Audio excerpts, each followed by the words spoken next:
अस्सलामुअलैकुम, उम्मीद आप सब खैरियत से होंगे।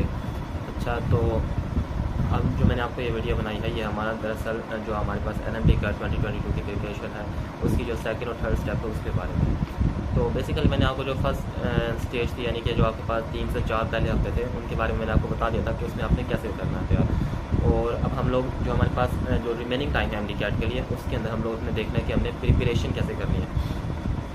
अच्छा, तो बेसिकली हम लोगों ने पहले डिसाइड कर लिया था कि हम लोगों ने उसके पहले एक तो हमने अपना स्टडी टाइम बनाया था। इसके बाद हम लोगों ने अपने लेक्चर के नोट्स बनाने थे, और इसके अलावा हम लोगों ने जो हमारे कंसेप्ट थे उन्हें बेहतर करना था। अब आपके जब ये स्टेप कंप्लीट हो जाएंगे, यानी कि आपने इन स्टेप्स को अचीव कर लिया, तो आपने इन स्टेप्स को अपने MD के आखिरी दिन तक, यानी कि जिस दिन भी आपका टेस्ट बनेगा, जो भी आपकी डेट आएगी टेस्ट के लिए, उस वक्त तक आपने इसको फॉलो करना है, ठीक है। और इस पर ज़रा से अभी इधर उधर नहीं होना। और एक और बात है कि आपने सोशल मीडिया से बिल्कुल अलहदा हो जाना है, ठीक है। ये 3 महीने आपने सोशल मीडिया से बिल्कुल अलहदा हो जाना है। हाँ, अगर आपने कोई इन्फॉर्मेशन वगैरह लेनी है, फॉर एग्जांपल आपने कोई आप पता करवाना है कि टेस्ट कितना डिले हो रहा है, ठीक है, तो आप ऐसा करें कि रात के वक्त या कोशिश करें जब भी आपके पास तकरीबन आधा घंटा फ्री है, या 15-20 मिनट, या इससे ज़्यादा आपने टाइम नहीं देना सोशल मीडिया को। बाकी आपने अपने रेस्ट करना है और अपने टेस्ट की प्रिपरेशन करनी है, ठीक है। अच्छा, तो अगर हम लोग नेक्स्ट आएँ, तो हमारे पास जो रिमेनिंग टाइम रह गया, उसके अंदर मैं आपको बताता हूँ कि आपने क्या करना है, ठीक है। अगर आपने एकेडमी ज्वाइन की हुई है, आपकी एकेडमी का टाइम वहाँ पर हो जाएगा, और वहाँ पर आपको MCQs जिस तरह सॉल्व करने होते हैं, उस तरह आपको ट्रिक्स भी सिखाई जाती हैं। वो तमाम बातें आपको तकरीबन पता चल ही जाएंगी वहाँ पर जाकर, ठीक है। अब जब आपने ये स्टेप्स कवर कर ली, ठीक है, आपने देखना है कि आपकी कमियाँ, आपकी जो खामी है वो कहाँ कहाँ पर है। यानी कि फॉर एग्जाम्पल आपको कोई ऐसा टॉपिक है जो कि समझ ही नहीं आ रहा, ठीक है, आपको समझाया गया है अकेडमी में, वो भी आपको समझ नहीं आ रहा, तो आपने क्या करना है, बेसिकली आपने उस जो आपका जो भी आपको टॉपिक समझ नहीं आ रहा, उसको आपने कहीं ना कहीं से YouTube वगैरह पर सर्च करके अच्छी तरह क्लियर करना है, ठीक है। और कोई भी आपका ऐसा टॉपिक नहीं होना चाहिए जो कि आपका क्लियर ना हो, यानी कि आपने वो तमाम टॉपिक्स अपने क्लियर करने हैं, या उन तमाम कंसेप्ट आपने अपने क्लियर करने हैं जो कि आपके क्लियर नहीं हैं, ठीक है।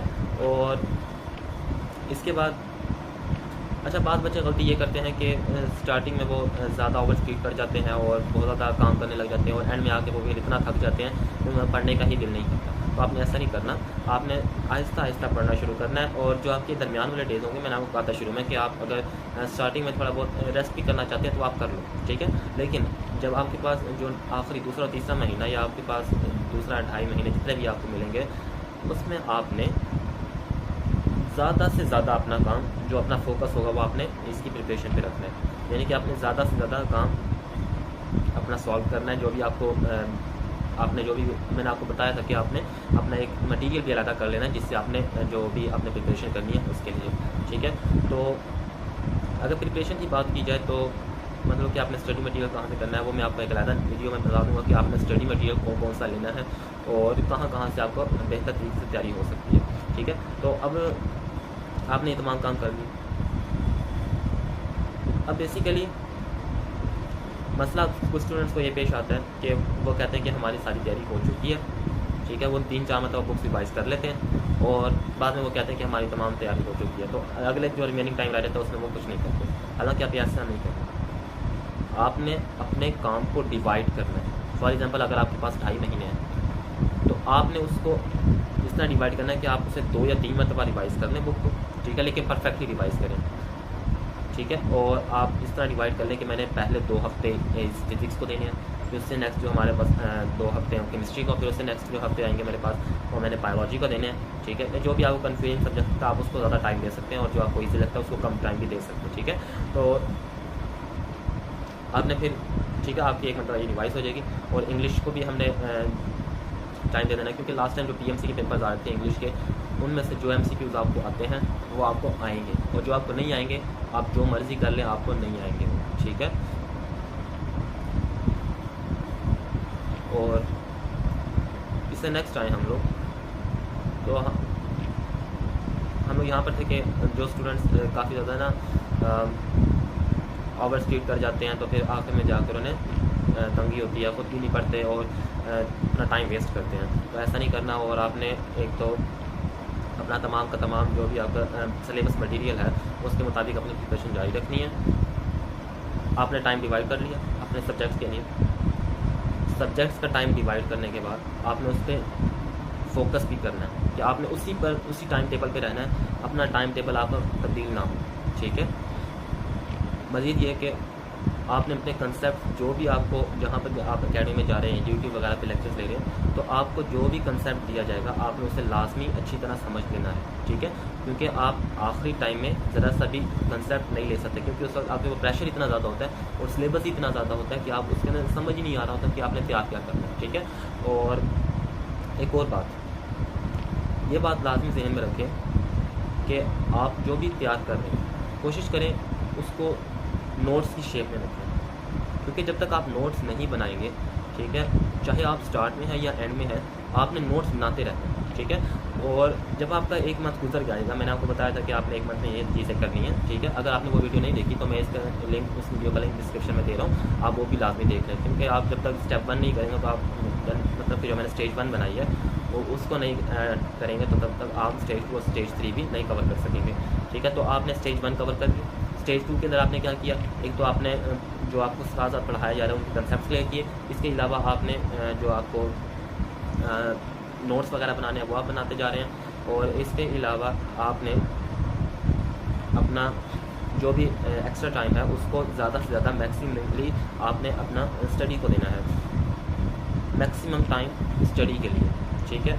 सोशल मीडिया को एक साइड पर रखते हुए उन डेज़ के लिए, क्योंकि ये 3 मंथ्स आपकी लाइफ डिसाइड करेंगे कि आपने जाना किस तरफ है। अगर आपने इन 3 डेज़, इन 3 मंथ्स में आपने सोशल मीडिया को यूज़ किया बहुत ज़्यादा और ओवर एक्सेसिवली यूज़ करते रहे, तो आपके जो बाकी लाइफ होगी उसमें आप मुमकिन है कि सोशल मीडिया इस्तेमाल ही ना करें, तो भैया अगर 1-2 साल उसके बाद इस्तेमाल भी करेंगे तो आगे आप जाके इतना कंफ्यूज हो जाएंगे कि मुझे आगे करना क्या है, तो आपका खुद ब खुद दिल नहीं करेगा तैयार करने का। अच्छा, आपने ये स्टेप भी कवर कर लिया। अब जो लास्ट डेज होंगे MD-CAT के, ये बहुत इंपॉर्टेंट है, ठीक है। ये तो सिंपल सी बात है ना, आपने स्टेज 2 और स्टेज 1 में इतना कोई खास फर्क नहीं है, इस तरह से मैंने सिंपल रिपीट किया है। स्टेज 3 जो आपके लास्ट 3 वीक्स होंगे MD-CAT के, इसके अंदर आपने कोशिश करनी है कि आपने कम अज़ कम 2 मरतबा दोबारा बुक रिवाइज़ करें, ठीक है। और हाँ, एक और बात, बहुत से बच्चे ऐसे गलती करते हैं कि वो ना MD-CAT की प्रिपरेशन के लिए वो बहुत सारे जो MCQs होते हैं वो एक तो पास पेपर्स के भी देखते रहते हैं, और इसके अलावा वो जो आपकी की बुक्स होती हैं ना, की बुक्स को फॉलो करते हैं। हालांकि ऐसा नहीं करना, आपने की बुक से कभी भी MD-CAT की तैयारी नहीं करनी, की बुक से उन्होंने पेपर नहीं बनाना, आपकी जो टेक्स्ट बुक है उसमें से वो पेपर बनाएंगे। ये बात भी समझ आ गई। अब आपने अपनी टेक्स्ट बुक के अंदर जो आपकी लाइंस दी गई हैं उनको आपने प्रिपेयर करना है, ठीक है। बायोलॉजी के ज़्यादातर बच्चे टेक्स्ट बुक से ही तैयार करते हैं, ठीक है, तो वो तकरीबन उनकी बुक्स की ही लाइन उठाई होती है तो वो समझ आ जाता है, ठीक है। अब जो हमारे पास केमिस्ट्री है, केमिस्ट्री ज़्यादातर उधर आपको ऑर्गेनिक केमिस्ट्री दी जाती है, और इनऑर्गेनिक केमिस्ट्री में से भी कुछ ना कुछ आया होता है, मैं सेकेंड ईयर का बता रहा हूँ, ठीक है। तो ये मैं उस वक्त आपको तमाम एक्सप्लेन कर दूँगा जब हम लोग फिर अपनी स्टडी की जो वीडियो बनाएंगे ना, ये तो प्रिपरेशन की वीडियो ना कि आपने चलना कैसे है MD-CAT की तैयारी के लिए, ठीक है। जो तैयारी करनी है वो हम लोग नेक्स्ट वीडियो में बता दूँगा, ठीक है। अच्छा, अब आपने ये देख ली, इसके बाद आपने जो लास्ट 3 वीक्स मैंने आपको कहा कि आपने 2 मरतबा कम अज़ कम बुक रिवाइज़ करनी है और टेक्स्ट बुक रिवाइज़ करनी है। अब टेक्स्ट बुक के अंदर आपने, ठीक है, ख़ास तौर पर मैं फ़िज़िक्स का यहाँ पर बताता चलूँ कि फ़िज़िक्स की टेक्स्ट बुक को आपने गौर से पढ़ना है, ख़ास तौर पर फर्स्ट ईयर की और सेकेंड ईयर की, ठीक है, क्योंकि उसके अंदर लाइंस के अंदर ही एक तरह कंसेप्ट छुपा होता है कि आपके पास अगर इस तरह नहीं होगा तो ये इस तरह होगा, और अगर इस तरह नहीं होगा तो दूसरी तरफ चला जाएगा, ठीक है। तो ये कंसेप्ट आपने लाजमी अपने जहन के अंदर लेना, ठीक है, और अपने जहन में इस चीज़ को बिठा लेना। अब आपके पास जब आखिरी डेज चल रहे होंगे MD-CAT के टेस्ट से पहले, तो आपने अपने आप को मेंटली भी प्रिपेयर करना है, ठीक है। सिर्फ यही नहीं कि आपने सिर्फ थोड़ा बहुत आपने सिर्फ स्टडी की तरफ ही रहे, आपने अपने आप को मेंटली तैयार करना है, क्योंकि वहाँ पर जाके बहुत से बच्चे कंफ्यूज हो जाते हैं, बहुत सा याद किया हुआ भूल जाता है। ऐसे MCQs आ रहे होते हैं जो कि बंदा बाहर जाके कहता है ये तो मैंने सारा पढ़ा हुआ था, वो पेपर के अंदर कुछ भी नहीं करके आता। ठीक है, तो आपने ऐसी गलती नहीं करनी। आपने जो अपने जो साइकोलॉजी है उसको भी मेंटेन रखना है। ऐसा नहीं कर देना कि बिल्कुल ही पढ़ाई के अंदर लगे रहे और जब टेस्ट आएगा तो आपको सारा जहन से निकल जाए। ठीक है, तो इस चीज़ को भी फोकस में रखना है। इसके बाद आपके पास जब आपने एक दो मरतबा आपको रिवाइज़ कर लिया, जितनी मरतबा भी आप रिवाइज़ कर सकते हैं आप करें। ठीक है, मैं आपको तो बंद नहीं लगा रहा कि आपने 2 मरतबा ही रिवाइज़ करनी है, आपसे जितना मैक्सिमम हो सकता है आप रिवाइज़ करें। ठीक है, लेकिन जो भी पढ़ो एक ही मरतबा पढ़ो, दोबारा उसको पढ़ने का टाइम नहीं मिलेगा। ठीक है, एक ही चीज़ को परफेक्टली तैयार करना है एक ही मरतबा। ये चीज़ भी क्लियर। अब जो हमारे पास लास्ट चीज़ जो मैं आपको बताना चाह रहा हूँ वो ये है कि आपने अपने MD कैट प्रिपरेशन के लिए सिर्फ और सिर्फ इस तैयारी पर ही नहीं रहना। आपने देखना है कि क्या आपके जो मामलात है दुनिया में वो भी क्या ठीक है। आपकी MD कैट इस चीज़ पे बेस नहीं कर रहा कि आप कितना ज़्यादा लाइक हैं। क्योंकि मेरे अपने दोस्त थे, उनके 1100 मार्क्स आए हैं लेकिन वो अपना मेरिट नहीं बना सके।